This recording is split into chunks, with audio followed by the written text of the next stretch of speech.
কোনো একজন মন্ত্রী তার দায়িত্ব যদি পালন না করতে পারে তাকে স্বেচ্ছায় পদত্যাগ করা উচিত। জাতীয় সংসদের এই মহান চত্বরের কথা দাঁড়িয়ে আমি আপনাকে বলছি, কৃষকরা সত্যি খুবই কষ্টের ভিতরে আছেন। কৃষক তার জিনিসের দাম পাচ্ছে না। আমি ইতিমধ্যেই নোটিশ দেওয়ার পরে এলাকায় 2 বার গিয়েছি এবং তাদের সাথে মত বিনিময় করেছি। আমি সংক্ষেপেই চেষ্টা করব। মাননীয় স্পিকার, আমরা এখানে মাননীয় সংসদ সদস্য সকলেই গর্ববোধ করি যে আমরা কৃষকের সন্তান। আলহামদুলিল্লাহ, আমি নিজেও কৃষকের সন্তান এবং যে সমস্ত পিতা এইরকম মাননীয় সংসদ সদস্যদেরকে রেখে গেছেন সেই সমস্ত পিতাদের জন্য আমি দোয়া করি, আল্লাহ তাআলা তাদেরকে জান্নাতবাসী করুন। সম্মানিত মাননীয় স্পিকার, আমি যে কথাটি এখানে বলতে চাচ্ছি, বিএমডিএ অত্যন্ত গুরুত্বপূর্ণ এই জন্য যে গোটা রাজশাহী এলাকার জন্য এটা একটা আশীর্বাদ স্বরূপ। আগে মাত্র 1 ফসল অথবা 2 ফসল হতো, এখন পানি উত্তোলন করার ফলে এখানে 4টা ফসল পর্যন্ত উৎপন্ন হচ্ছে। আলহামদুলিল্লাহ, এটা অনেক এলাকাকে উন্নত করেছে ফসলের দিক থেকে। এখানে যে ডিপ টিউবওয়েল আছে, এখানে অপারেটর নিয়োগের ব্যাপারে এটা অনিয়ম হয়েছে এবং এখানে ঘুষের বিনিময় হয়েছে। মাননীয় স্পিকার, আপনি জানেন একটা লোককে টাকা দিয়ে যদি তাকে নিয়োগ করা হয় তার উপর সেই লোকের কোনো নিয়ন্ত্রণ থাকতে পারে না। যার কাছ থেকে সে টাকা নেয় সে সত্যিকার অর্থে বিক্রি হয়ে যায় তার কাছে। এই জন্য কর্তৃপক্ষ অপারেটরদের কাছে আমি অসহায় বলে মনে করছি এই নিয়োগের কারণেই, অস্বচ্ছ নিয়োগের কারণে। এরপরে আপনাকে যেটা বলতে চাচ্ছি সেটা হলো কৃষকরা সত্যি খুবই কষ্টের ভিতরে আছেন। কিভাবে? প্রিপেইড কার্ড একটা করা হয়েছে সরকারের পক্ষ থেকে। প্রিপেইড কার্ড দিয়ে যদি পানি তোলে তাহলে এখানে কোনো টাকা অতিরিক্ত তাদের দিতে হয় না, ওই কার্ডের মধ্যেই কাটা যায়, আবার সে টাকা ভর্তি করতে পারে। কিন্তু এই প্রিপেইড কার্ডগুলো সব জমা করা হয়েছে অপারেটরদের হাতে। তারা মাননীয় সদস্য স্টেটমেন্ট না করে দয়া করে প্রশ্নটা করবেন প্লিজ। আমি পয়েন্ট আকারে বলে যাই তাহলে সময় কম লাগবে। এটা না দিয়ে কৃষকের হাতে প্রিপেড কার্ড ফেরত দিতে হবে, যাতে এখানে তারা 4000 5000 করে প্রত্যেক কৃষকের কাছ থেকে টাকা নেয়, এই ঘুষটা যাতে না নিতে পারে। মাননীয় স্পিকার, কৃষক তার জিনিসের দাম পাচ্ছে না, যার ফলে তার রাস্তায় আলু টমেটো ইত্যাদি ফেলে দিয়ে তার উপরে গাড়ি চালিয়ে দিয়ে আপনি এই দৃশ্যগুলো দেখেছেন অতীতে। এখানে সেচের মধ্যে যে সমস্ত অনিয়মগুলো আছে, মাননীয় আমাদের মন্ত্রী কৃষিমন্ত্রী জনাব আমিনুর রশিদ হাজি ইয়াসিন, ব্র্যাকেটে দেখলাম, অবশ্য আমি এটা জানতাম না ওনার নাম হাজি ইয়াসিন, তো উনি কথাগুলো বলছেন সবগুলাই সত্য, কেতাবে আছে, কিন্তু বাস্তবে এটা প্রয়োগ হচ্ছে না। মাননীয় স্পিকার, এটাকে নিশ্চিত করতে হবে 100% যা লেখা আছে সে অনুযায়ী কাজ করতে হবে। যদি না করে তাহলে মন্ত্রীদের পদত্যাগ করতে হবে। কোনো একজন মন্ত্রী তার দায়িত্ব যদি পালন না করতে পারে তাকে স্বেচ্ছায় পদত্যাগ করা উচিত। জাতীয় সংসদের এই মহান চত্বরের কথা দাঁড়িয়ে আমি আপনাকে বলছি, এখানে এই মনে হচ্ছে যারা অপারেটর তারা রাজা হয়ে গেছে আর কৃষক। মাননীয় সদস্য, আমরা প্রশ্নটা আসি প্লিজ সম্পর্কে। আচ্ছা, ঘুষ নিয়ে তো নিয়োগের কথা বলেছি মাননীয় স্পিকার। 77% অপারেটর দোষে অভিযুক্ত, এদেরকে আমি মাননীয় মন্ত্রীকে ফ্লোর দিব এখন, আপনি প্রশ্ন করছেন না, দয়া করে প্রশ্ন করুন।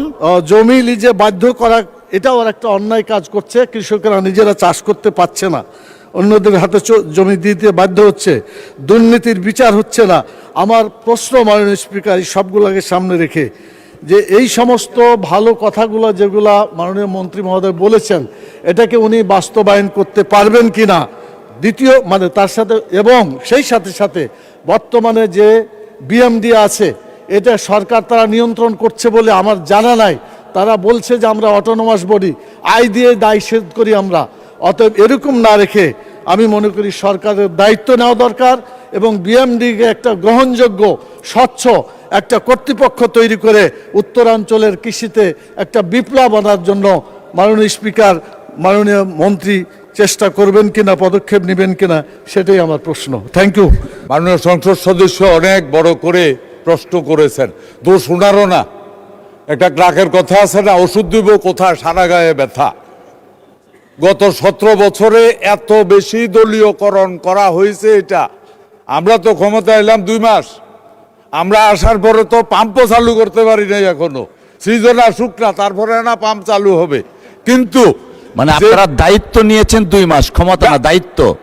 মাননীয় স্পিকার, আমি যতগুলি মাননীয় সংসদ সদস্য যে প্রশ্নগুলি করেছে, আমরা জানতাম এই প্রবলেমগুলি আছে এবং আমার আগের উত্তরের ভিতরে সবগুলি প্রশ্নের উত্তর দেয়া আছে। যেমন আমি অস্বীকার করি না, আমরা খুঁজে পেয়েছি যে পাম্পের যে ড্রাইভার ওটা ঘুষ দিয়ে দিত না, কিনে নিত, তবে পাম্পের ড্রাইভারের কাছে এলাকার যে জমিগুলি এটা জিম্মি থাকতো, এটা অস্বীকার করি না। আমরা ইনকোয়ারি করে পেয়েছি যেটা যে কার্ড, প্রিপেড যে কার্ড, ওই কার্ডও এর পকেট থেকে থাকতো, এই ডেলিভারি করতো। এই জন্যই তো এতগুলি সিস্টেম ইন্ট্রোডিউস করা হলো যে একটা পাম্প ড্রাইভার যদি রিক্রুট করতে হয় অন্তত স্থানীয় 15 জন কৃষক তাকে সাপোর্ট করতে হবে, যে আমি তারে চিনি, সে ভালো মানুষ, সে কাজ করবে না। শুধু তাই নয়, বিভিন্ন যতগুলি ইনস্টিটিউশন বা ব্রাঞ্চ ওখানে আছে সবাইকে দিয়ে কমিটি গঠন করা হয়েছে। শুধু তাই নয়, তারপরেও যদি প্রমাণিত হয় ধরা এমন কোনো অন্যায় করে, তাইলে সাথে সাথে তার চাকরি যাবে, তার টাকা জরিমানা করা হবে। সবগুলি আইনে রাখা হয়েছে। মাননীয় সংসদ সদস্য, বিএনপি সেই দল যার প্রতিষ্ঠা জনাব শহীদ প্রেসিডেন্ট জিয়াউর রহমান, যিনি বাংলাদেশকে খাদ্যে স্বয়ংসম্পূর্ণ করেছিল। বিএনপি যখনই ক্ষমতায় আসবে একটা জিনিস মনে রাখতে হবে, বিএনপির প্রথম টার্গেট থাকে 75% মানুষ এদেশের কৃষক, তাদের অর্থনীতিকে স্বাবলম্বী করা এবং একমাত্র লক্ষ্য দেশকে খাদ্যে স্বয়ংসম্পূর্ণ করা। মাননীয় স্পিকার, এবারের এই সরকারের লক্ষ্য শুধু খাদ্যে স্বয়ংসম্পূর্ণ নয়, ইনশাআল্লাহ ইনশাআল্লাহ ইনশাআল্লাহ আগামী 2-3 বছরের মধ্যে বাংলাদেশ থেকে খাদ্যশস্য হয়তো চাল হবে না, রপ্তানি শুরু হবে। মাননীয় স্পিকার, ধন্যবাদ আপনাকে। আমি আশা করি যে প্রশ্নগুলি করেছেন, যেটা বলবো যে আমরা একটা অন্যায় পেয়েছিলাম, ওই যে টাকা মেরে দিছে, ওইটার ব্যাপারে ইনকোয়ারি করে পানিশমেন্ট হয়েছে, চাকরি চলে গেছে। এই জন্য আমি মাননীয় স্পিকার আপনার মাধ্যমে মাননীয় সংসদ সদস্যকে বলবো, অন্যায়কারী যুগে যুগে ছিল, গত 17 বছর একটু বেশি অন্যায়কারী বানানোর ফ্যাক্টরি বসে গেছিল, অটোমেটিক বাইরিত অন্যায়কারী। আমরার কাজ, আমি মাননীয় সংসদ সদস্যকেও বলবো, অন্যায়কারী যুগে যুগে ছিল, আছে।